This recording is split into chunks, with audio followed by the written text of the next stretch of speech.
Imaginein mo si LeBron James, may ganitong chromosomes. Tapos, naglaro siya sa women's basketball. Anong average niya? 200 points a game.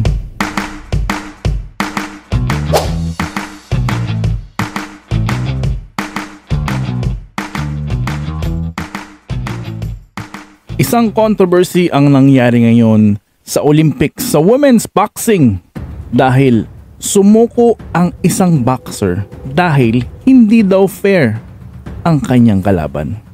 Carini, isang Italian boxer, ay sumuko sa loob lamang ng 46 seconds sa kanyang kalaban na si Imani Khalif ng Algeria dahil hindi daw fair ang laban. That's not fair!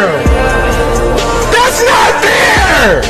Pero marami ngayon ang nagdi-discriminate kay Khalif na siya daw ay isang lalaki at hindi fair na lumaban sa isang babae. Pero ano nga ba talaga ang nangyari? Bakit pinayagang lumaban si Khalif sa women's boxing? Si Khalif ay hindi isang transgender.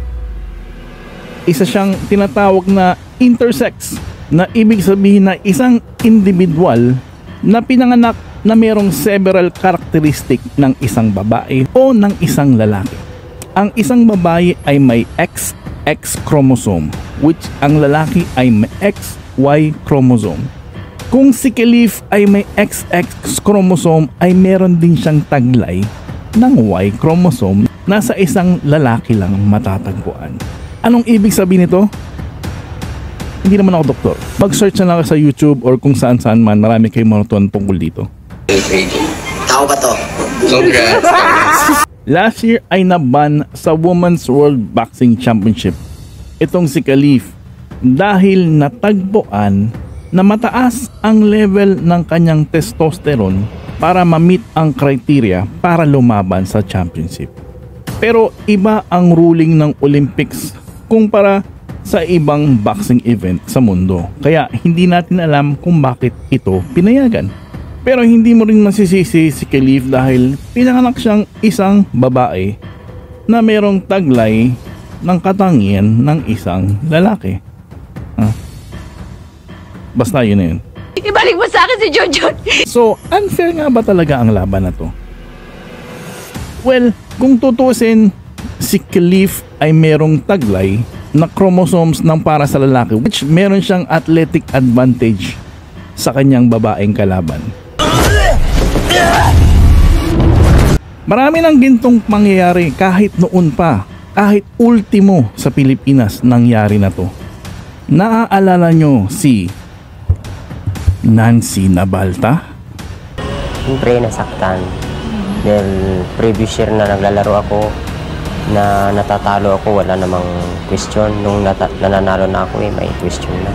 Doon na ako nagtaka Na si Nancy Nabalta noon ay sinasabing susunod na Lydia De Vega. Isa siyang track and field star sa palarong pambansa na na-disqualified dahil isa daw siyang lalaki at hinihingan siya ng katibayan or patunay na isa siyang babae para lumaban sa kompetisyon para sa mga babae. Napifeel ko pa rin na ako isang babae dahil pinanganak ako isang babae, lumaki isang babae, nag-aral na isang babae, history isang babae. So, sa usapan nito is, kasalanan ba ito ni Khalif? Unfair ba talaga na lumaban si Khalif sa boxing para sa babae? Hindi naman natin alam dahil hindi siya gumagawa ng rules. Malamang Olympics to, nag-submit siya ng mga requirements. Pero dapat siguro magkaroon ng test na merong limit na kung hanggang dun lang ang testosterone mo or something or whatever na itetest nila pagpapaturing na babae ka o lalaki para makipag-compete sa kompetisyon para sa isang gender na yun. So yun lang ang mainit ng controversial ngayon sa Olympics. Sana maayos nila to, magkaroon ng ruling or kung ano man, or may matutunan sila. Pero hopefully, hope for the best for everyone. Kaya mabuhay ka at mabuhay kayong lahat. Ayos!